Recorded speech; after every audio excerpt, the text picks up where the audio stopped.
Julian, welcome. It's been reported that Wikileaks has released more classified documents than the rest of the world's media combined. Can that possibly be true?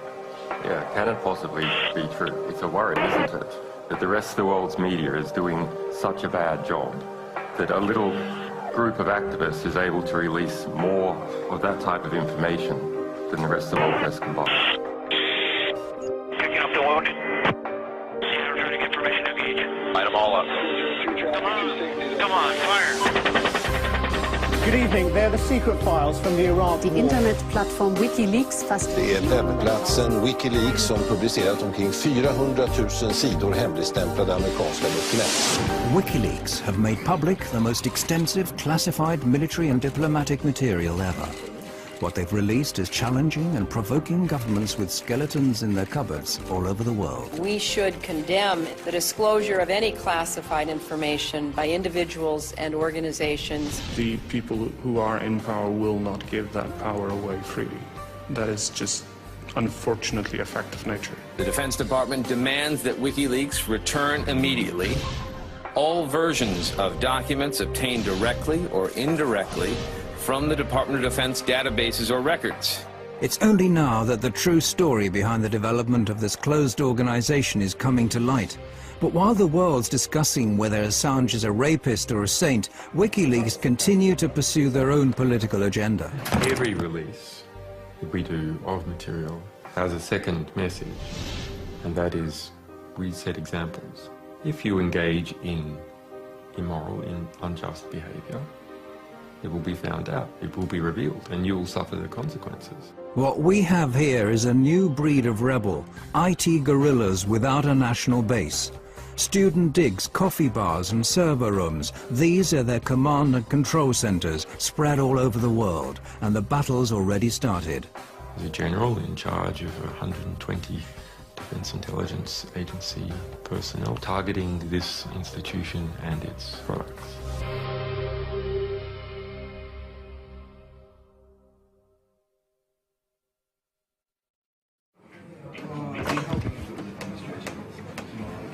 WikiLeaks have become a global force to be reckoned with in record time. It may not be easy to grasp at first, but the release of classified information is just a small step in a long-term political and ideological battle.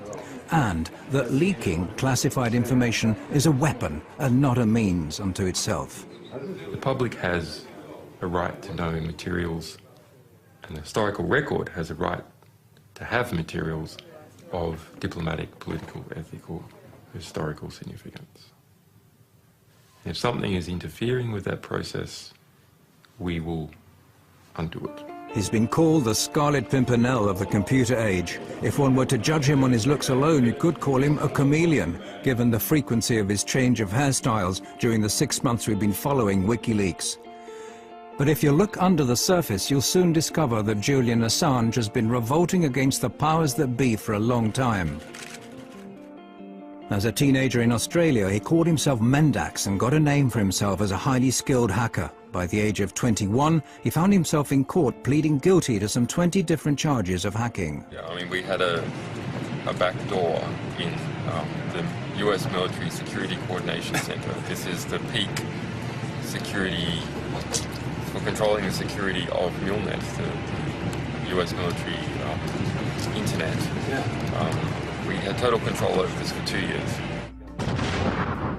The US space agency NASA is one of the victims of the Melbourne computer hacking syndicate.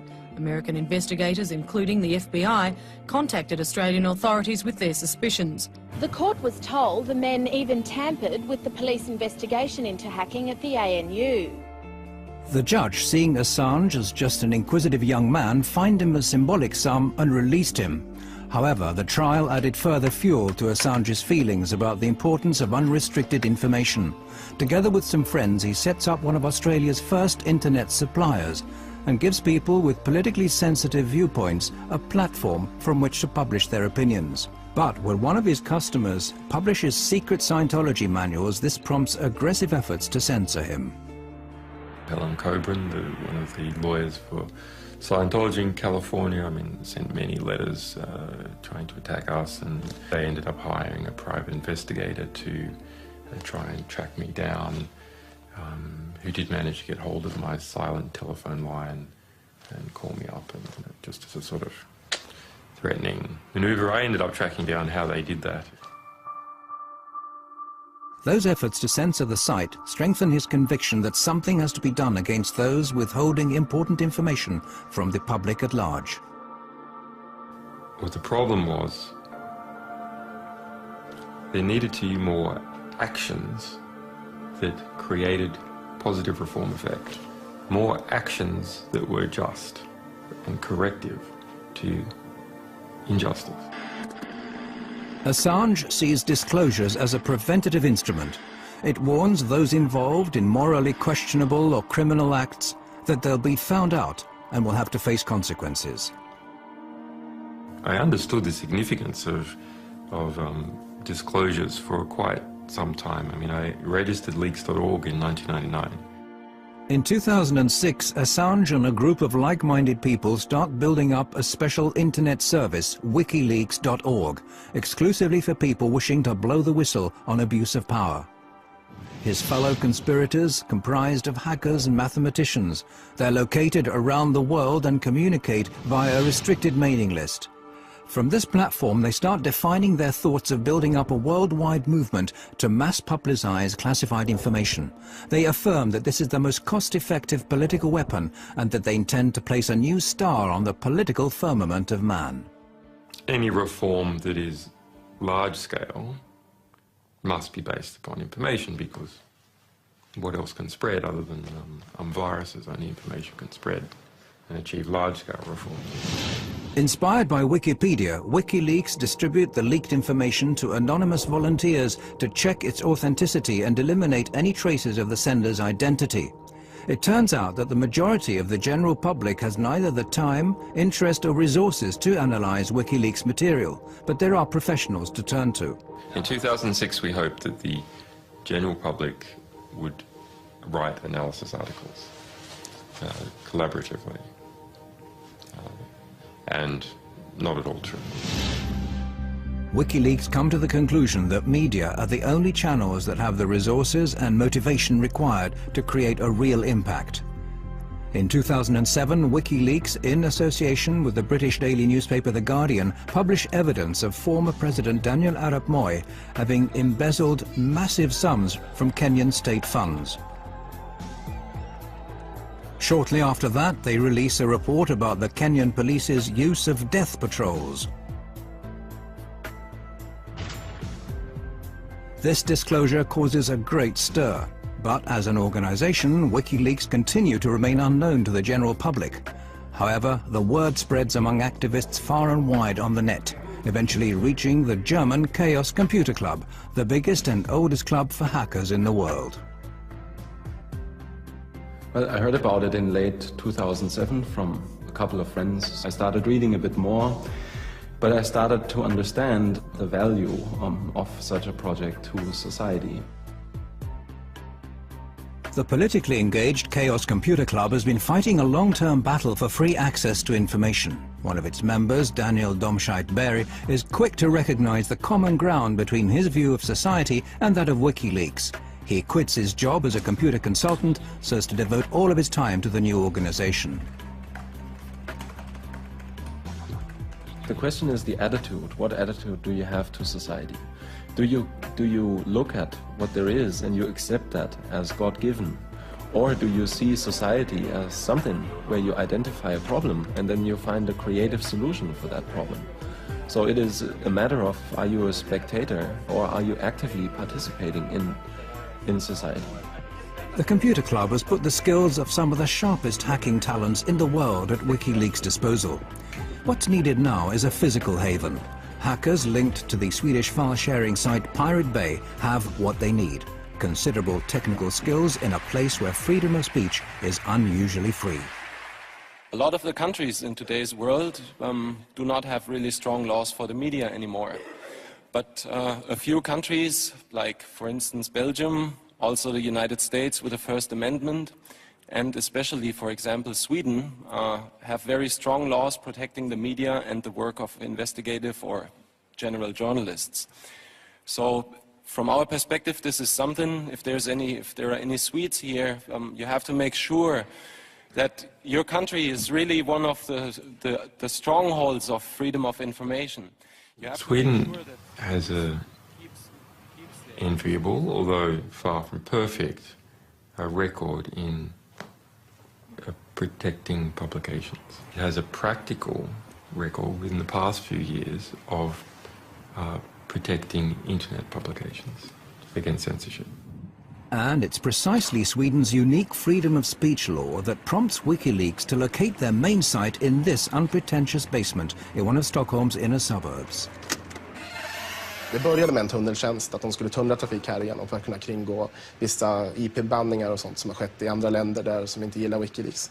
Men senare så valde de att ställa även en maskin här där de publicerar materialet ifrån. PRQ offer their customers total secrecy.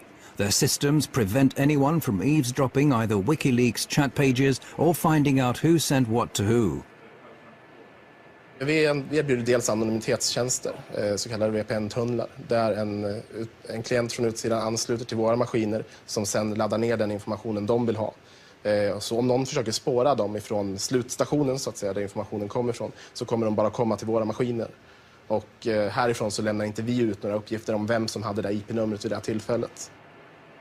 PRQ have a track record of being the hardest ISP you can find in the world. There's just no one else that bothers less about lawyers harassing them about content they are hosting. And it's just the attitude that, let's say, works very well with what Wikileaks was set out to do. Här är vår serverhall. One reason why WikiLeaks need PRQ is that their operations are protected by Sweden's strict freedom of expression laws. Laws which PRQ exploit to the full. Vi accepterar allting som faller under, som är lagligt enligt svensk lag.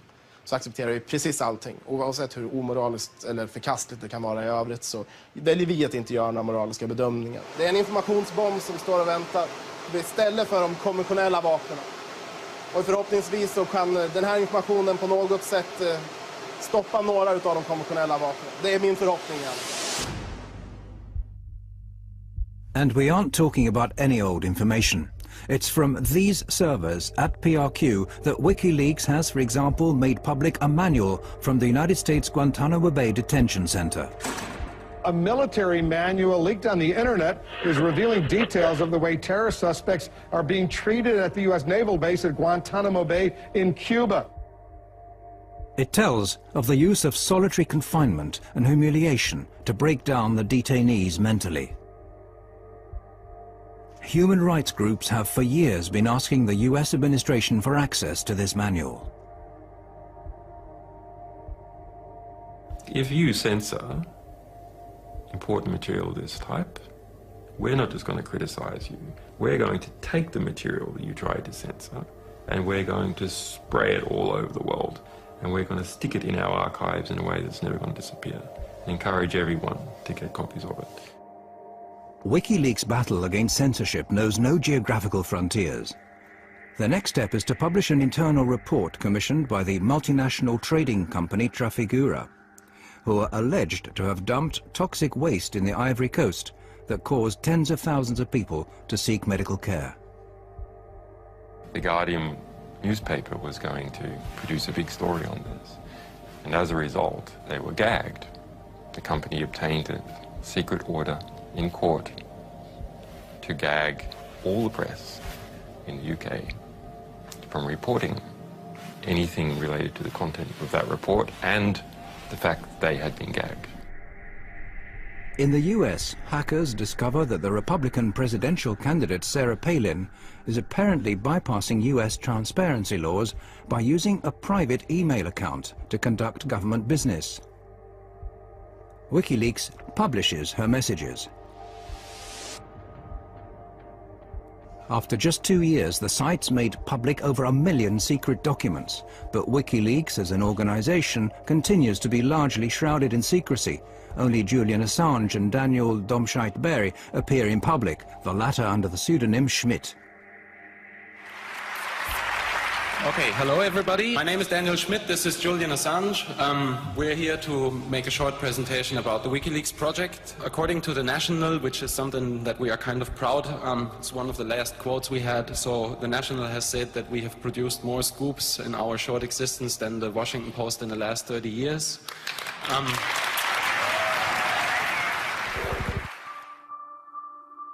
Their publication activities soon lead to counterattacks. When WikiLeaks release lists of censored websites, internet service providers in a number of countries, including Thailand, China and Iran, shut them down. The more sensitive the material they publish, the more often WikiLeaks become the object of lawsuits and threats. WikiLeaks now attracts the attention of the US intelligence, who, in a classified report, claim that the site is a threat to national security and suggest ways of shutting it down. Priority is put on finding the individuals leaking the information. The US intelligence, however, only managed to keep the report secret a short while before it's leaked to WikiLeaks. It now becomes obvious that WikiLeaks need to find more and safer havens from which they can publish their information. A sequence of events now starts on an island in the middle of the North Atlantic, which, while it leads to more censorship efforts, will also create new opportunities for WikiLeaks.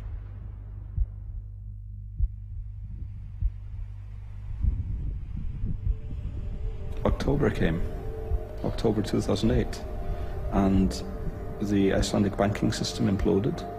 It lost 17/18 of its mass over the course of about a week or two. It was essentially one bank per week went bankrupt.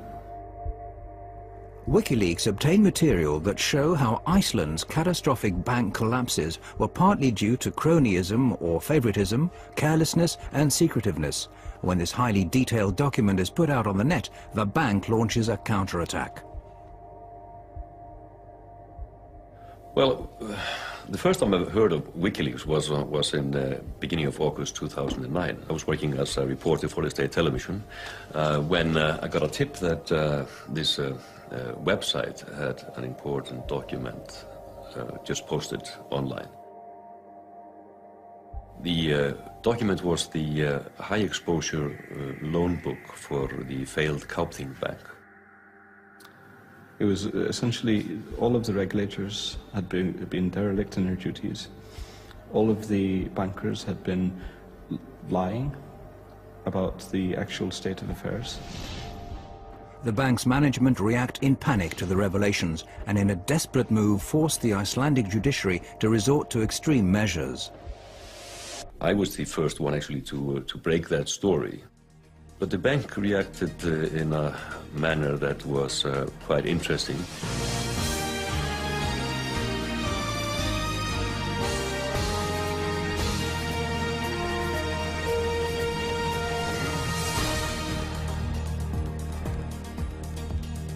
Gott kvöld, nú hefjast fréttir laugardaginn 1. ágúst, samt ekki allar þær fréttir sem ætlum að segja ykkur. They got a gag order on the state television, actually the first and only one in the history of the Icelandic state television news department. Allir geta nálgast þau á vefsíðunni wikileaks.org, wikileaks.org. The leak lays bare the disastrous effects of the cronyism inherent in Iceland. We had failed as a country because we had not been sharing the information that we needed. We were in the middle of an information famine. That sort of eventually led to this just, let's get the WikiLeaks people here, and then when they were here, we just went, okay, is there anything you want us to do? And obviously there was. Welcome to this program. Thank you. Yes, you mentioned to me the dream that we in Iceland we should become a vanguard of publishing freedom. Absolutely, absolutely. So we see. And they were presenting this idea, which they called Switzerland of Bytes, which was basically to take the tax haven model and transform it into the transparency haven model. Why doesn't Iceland become the center for publishing in the world? Because it's going to be global. Julian and I, we were just throwing that idea out, just declaring on national television that we thought this would be the next business model for Iceland. So that felt pretty weird. Then realizing the next day that everyone wanted to talk about it. Iceland has seen some of the problems that happen when society becomes too secret. WikiLeaks gave us the nudge that we needed. We had this idea, but we didn't know what to do with it. And they came and told us, and that is an incredibly valuable thing. WikiLeaks now team up with Icelandic activists and parliamentarians and together draw up a proposal that would transform Iceland into a haven for journalism. Herbert and I, and Birgir Jónsdóttir, and Rob Kongreip, and Julian Assange, the five of us sat in this hotel room for about 4 or 5 hours and wrote the entire proposal from scratch. The proposal is adopted unanimously by Iceland's parliament. Just getting a bill accepted in the parliament is nearly impossible. And this is actually this is a huge victory for the parliament to have a proposal of this nature passed through the parliament with everybody saying yes. It's also a victory for WikiLeaks, who are now not only using disclosures as a weapon, but also directly influencing freedom of expression laws. The entire hacker world behind WikiLeaks is growing increasingly confident that their visions will lead to an improved society. Well, I think people that are dealing with systems, and technologically oriented people are dealing with systems, they understand systems pretty well. And if you look at society, that's just yet another system. The people involved with WikiLeaks are exactly the same as me and the other people who are fighting this fight, in that they are information activists first and foremost. They believe in the power of information and power of knowledge, and the importance of allowing everybody to have both of those.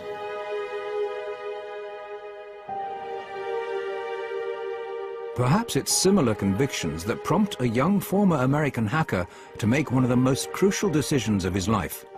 Bradley Manning, serving as an intelligence analyst with the US Army in Iraq early 2010, has, just like millions of other Americans in the military or civil service, access to a massive database of classified information. He discovers indications of crime and corruption and tells another hacker, Adrian Lamo, about it.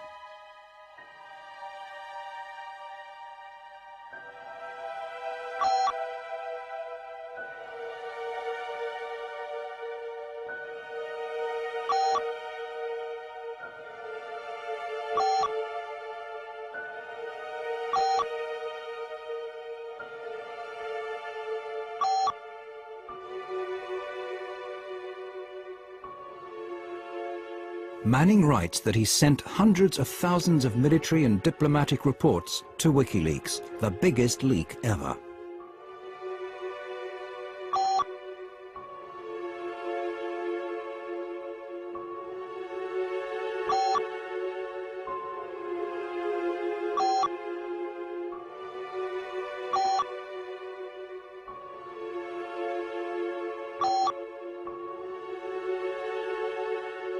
Manning puts his faith in WikiLeaks.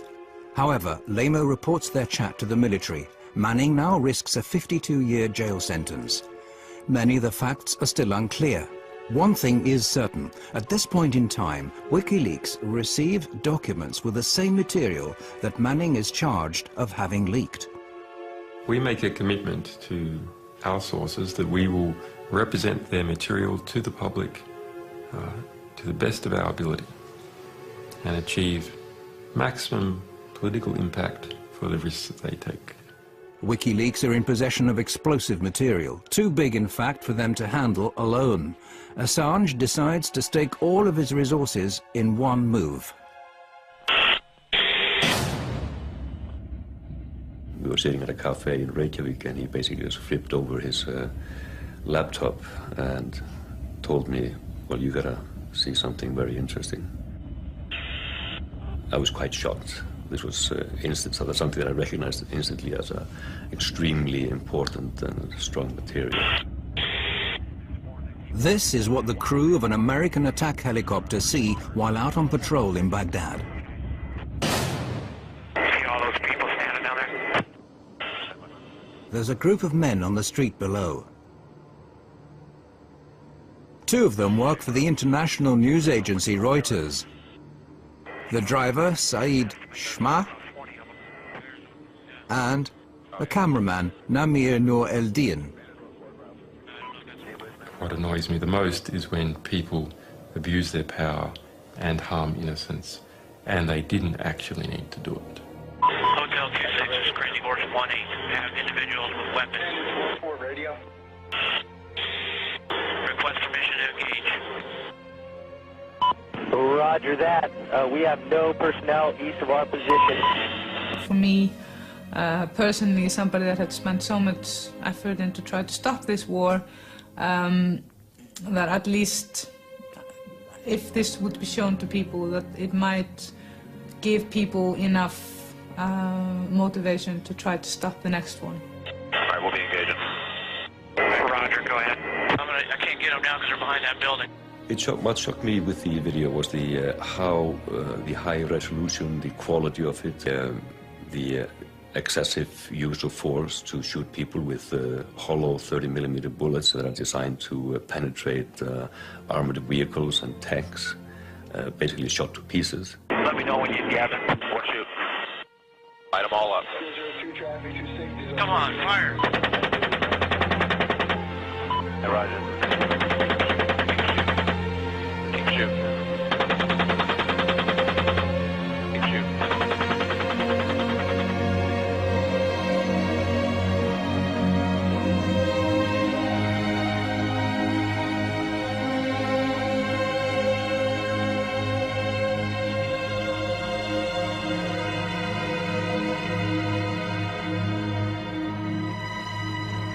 Different people argue that it was right for the United States to be in Iraq, or wrong to be in Iraq, but nonetheless, in this incident,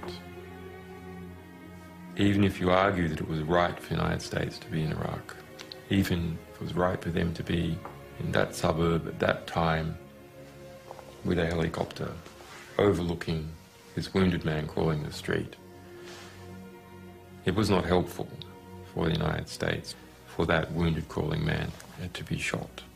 Yeah, we got one guy crawling around down there, but yeah, we definitely got some. Or shooting some more. The Reuters employee, Saeed Shma, has been seriously wounded. He's getting up. If he has a weapon though in his hand?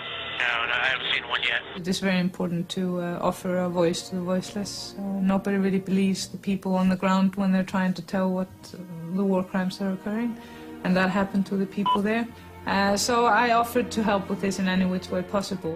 Bushmaster, Crazy Horse, we have individuals going to the scene. Looks like possibly picking up bodies and weapons. Let me engage. Hey, we need to stop that so we can get down there. We need to shoot. You see my location? To engage. Picking up the wounded. Yeah, we're trying to get permission to engage. Come on, let us shoot. A father driving his children to school catches sight of the injured man and stops to help him.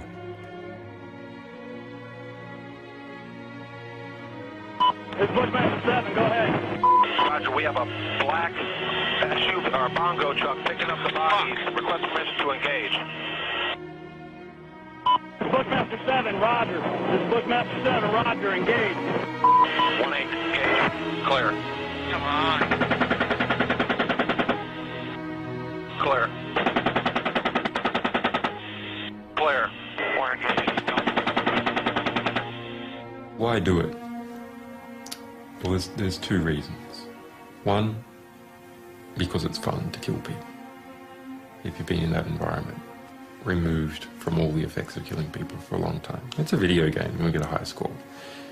The other is they brag after a kill streak about how many people they killed. They go back to base and go, hey, killed 13 today. Oh yeah, look at that, right through the windshield. Alright, there was 4 to 5 individuals in that truck, so I'm counting about 12 to 15. Oh yeah, look at those dead bastards. Nice. 2-6, Crazy Horse 1-8. When the ground troops arrive, they see that there are children in the car. Oh, it's their fault for bringing their kids to a battle. That's right. After viewing the video hundreds of times, it became almost an obsession to get the identity of the people there. We knew the identity of Namir Nureddin and Said Sma, the Reuters employees. But for me, it was important to establish the identity of the other people there, especially the children in the minivan. We decided that it was worthwhile to go there and interview them. It turns out that the children survived the attack. Herr Affensen flies to Baghdad in search of more facts.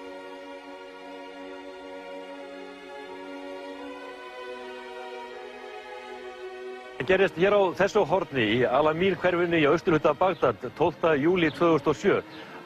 He traces the whereabouts of the children and shows the helicopter film to the victim's family. يعني يشيل أطفال بالسيارة يعني مسلح هذا ويشيل عائلة يعني ينزل يشوفه يفتح الباب غير هو كاميرات عنده طيار وهاي غير يشوف يعني مشاعره. I think we could fairly establish fairly well from a journalistic point of view that the reason why the minivan was there was basically a coincidence that the driver stumbled up on the scene. He was driving his kids to a tutorial. يعني زوجي ما سوى شيء غلط، نقض جريح بأنه هو يساعده، بس كانوا أطفاله وياه بالسيارة. يعني شنو مشاعره؟ شو أقول؟ شنو ذنبه هو من ضربوه وجهاله وياه بالسيارة؟ يعني ما لهم كل ذنب. On the 5th of April 2010, Wikileaks publishes the collateral murder film. The impact is no less than extraordinary. Disturbing footage apparently showing civilians being killed by the US military in Iraq. It was leaked from within the defense community to a website. Ja, det var på sajten Wikileaks som den här kontroversiella videon lades ut. Wikileaks har kallats en maktfaktor i det nya medielandskapet. Och vissa menar att det här är... By putting all their resources into the helicopter video, Wikileaks have managed to attract the attention of some of the biggest players in the news business. This is precisely what Assange needs to help him handle the rest of the leaked US material. I had been looking at this release and studying it and understanding how to come up with a way to deal with such a tremendously large volume of material that would actually not simply drown any one organization. Assange proceeds to contact the New York Times, The Guardian and Der Spiegel. He manages to persuade the chief editors of these globally respected papers to publish his material in a coordinated fashion, with Assange pulling the strings. What is new is us enforcing cooperation between competitive organizations that would otherwise be rivals to do the best by the story, as opposed to simply just doing the best by their own organization. In late July 2010, the Afghanistan reports are published at the same time and day. En av militärhistoriens största informationsläckor väcker starka reaktioner. Well, one of the biggest leaks in US military history has exposed several cover-ups over the war in Afghanistan. The real story of this material is that it's war. It's one damn thing after another. The publication of the material is met with praise as well as strong criticism. The Defense Department demands that WikiLeaks return immediately to the U.S. government all versions of documents obtained directly or indirectly from the Department of Defense databases or records. For the first time, WikiLeaks are now facing criticism that they find hard to respond to. The material includes the names of civilian Afghanis, putting them at risk of being targeted by the Taliban. The battlefield consequences of the release of these documents are potentially severe and dangerous. Mr. Assange can say whatever he likes about the greater good he thinks he and his source are doing, but the truth is they might already have on their hands the blood of some young soldier or that of an Afghan family. Releasing classified material can be very risky, but Assange says that the end justifies the means. We would have had to have released all this material without separating out any of it, or released none. The value, the extraordinary value of this historic record to the progress of that war and its potential to save lives outweighs the danger to innocence. Wikileaks now takes steps to avoid making the same mistake again. Their next publication, 400,000 military reports from the Iraq War, are painstakingly edited and names removed. They also start reinforcing their network of experienced journalists. Hey. Okay, so two spicy How are you? Ian Overton is editor of the independent London-based Bureau of Investigative Journalism, who are now going to analyse the material and produce their own documentaries. There's a frantic rush of getting the best people we could on board, and we drew up a team of 25 people over a weekend, and my phone went red hot calling people. It was Saturday night in the middle of August, and about sort of 5 or 6 of us at the Bureau met with Julian. About an hour later, I ended up sort of leaving the place with a USB stick full of 400,000 classified military documents. The material is essentially an encyclopedia of this war, with reports issued day by day, hour by hour, corpse by corpse. Absolutely unfiltered. These are the reports written by people on the ground straight afterwards. It's kind of the day-to-day war through their eyes. And that's new. We haven't been able to do that before, ever, really. The material tells of tens of thousands of civilian casualties, figures that the US have withheld to date. And the widespread practice of torture that the US said they'd put a stop to is still being practiced by their Iraqi allies.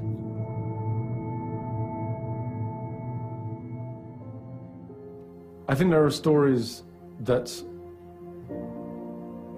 cause you, to be filled with grief. Some are incredibly harrowing. I mean, you do have children tortured to death or shot in front of parents, and it's not material you can read and not be affected by. When I was reading the reports, you read a young American soldier writing in a very, very bureaucratic, anodyne, sterile way about a father who's driving his children back home, and he's going too fast, and they open fire at the car. And the father, fearing that his children will be hit, calls all his children to lie on the floor. All of the children are killed, 3 children. And the way it's written up is, it's called an escalation of force. I know. It's not an escalation of force, it's a killing. It's horrific.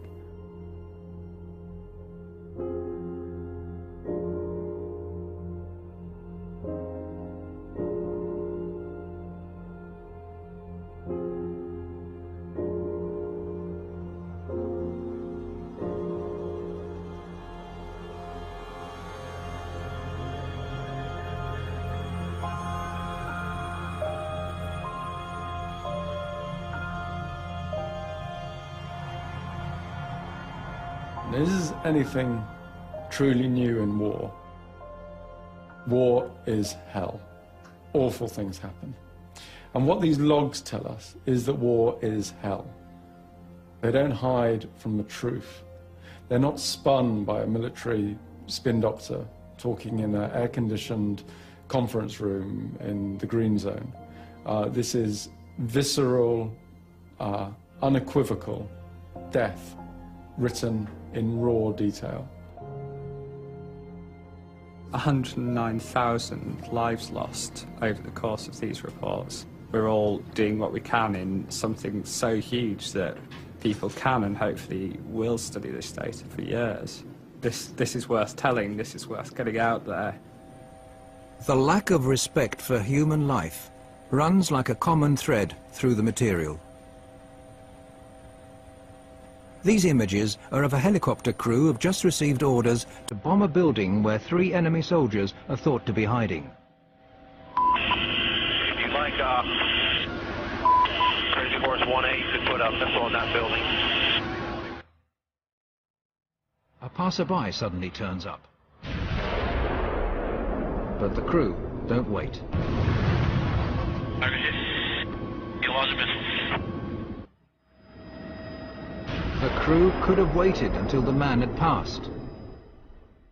This is perhaps a measure of how human life was valued in Baghdad. Private cars being pursued by an attack helicopter.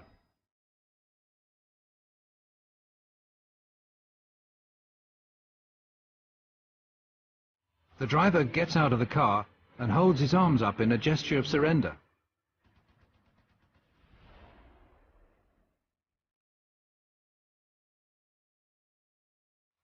The more horrific the discovery the investigators in London make, the more they get the feeling of being threatened.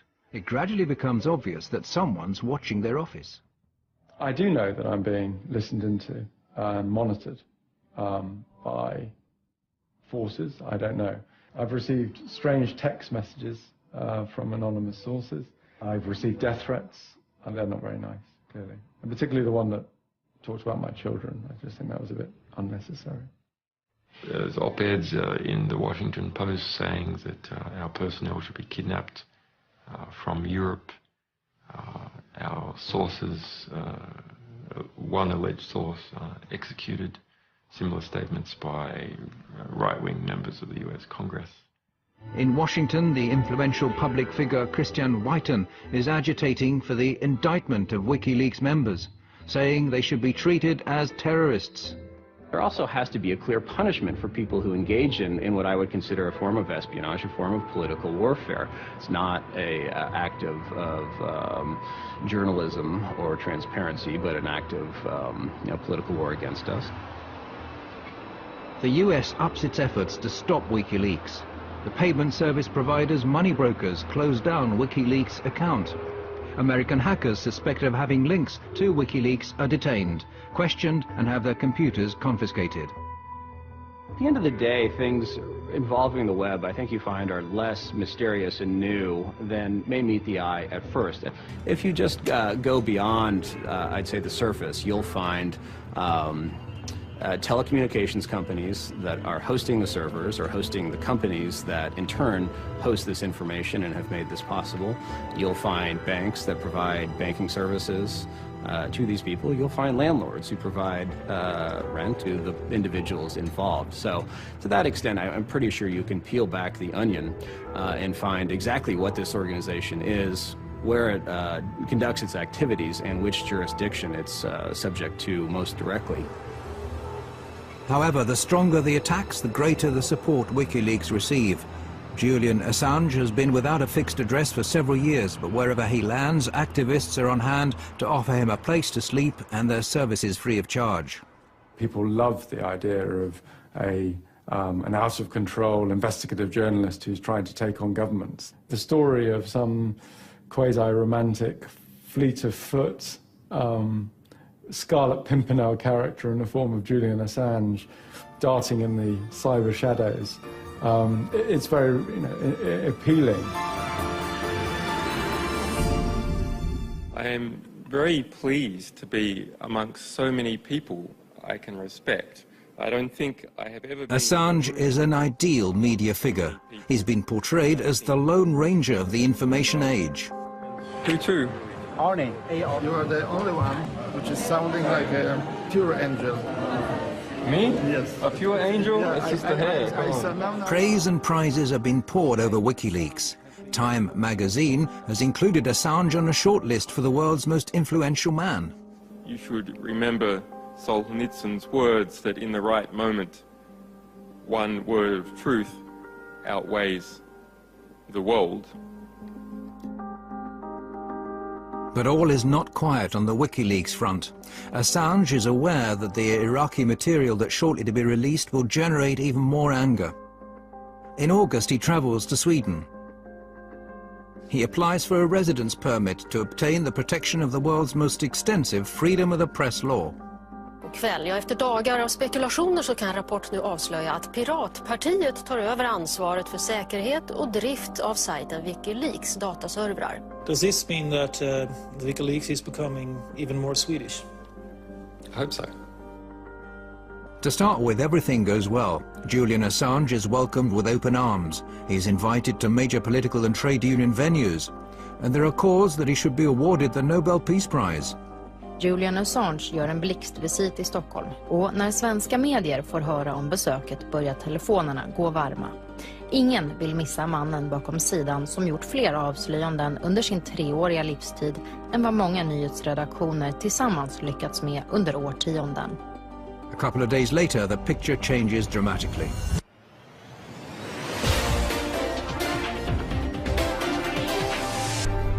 Åklagare har nu beslutat att inleda en förundersökning mot Wikileaks-grundaren Julian Assange. Wikileaks grundare Julian Assange förhördes igår kväll. Swedish authorities have issued an arrest warrant for Wikileaks founder Julian Assange. He's accused of rape and molestation. On the 20th of August, Assange is accused of rape. The alleged crime is immediately leaked to the world press. Behind the accusation are 2 women who had casual relationships with Assange. The women don't make any public statements, but the important evening paper Aftonbladet publishes an anonymous interview with one of them, which states that what started as voluntary sex subsequently became what she described as abusive. But she's not afraid of him, and he's not violent. All right, Julian Assange, the WikiLeaks founder and the target of the rape allegations, joins me now on the line. Thank you so much for speaking to us, Mr. Assange. What do you think about this? Clearly it is a smear campaign of some kind. Well, I came to Sweden as a refugee publisher involved with a extraordinary publishing fight with the Pentagon where our people were being detained with an attempt to prosecute me for espionage. So I'm unhappy and disappointed with how the Swedish justice system has been abused. Assange says he never forced anyone to have sex and that the judicial system has been misused. He implies that he's a victim of personal revenge and US pressure. That troubled a lot of us that had worked with the organization, the way this case was mixed with WikiLeaks. And the way, of course, there must have been a party at the American embassy in Sweden when they read these news. It's like, yes, we don't have to do anything except just to pass this on. But whatever the truth is, a shadow has now been cast not only on his but also WikiLeaks' name.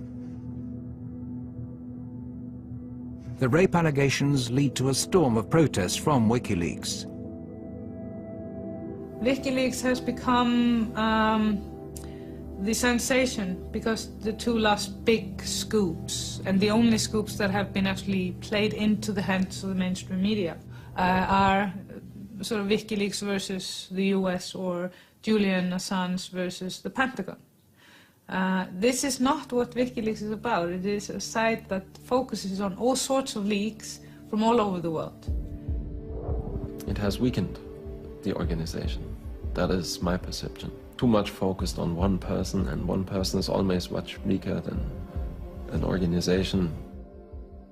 The difference of opinion began when Assange decided to put all of WikiLeaks' resources into the giant American disclosures.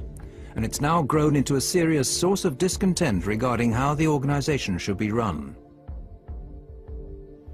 I think the wisest thing to do would have been to to do this, slowly, step by step, to grow the project. That did not happen. What happened was to pick out the biggest releases, to release these, to put all effort, all resources, everything we had into producing these releases. Other voices join in the criticism, some through anonymous media interviews, and now it's Assange's turn to look for leaks. This is an extract from a chat between Domscheit-Berry and Assange.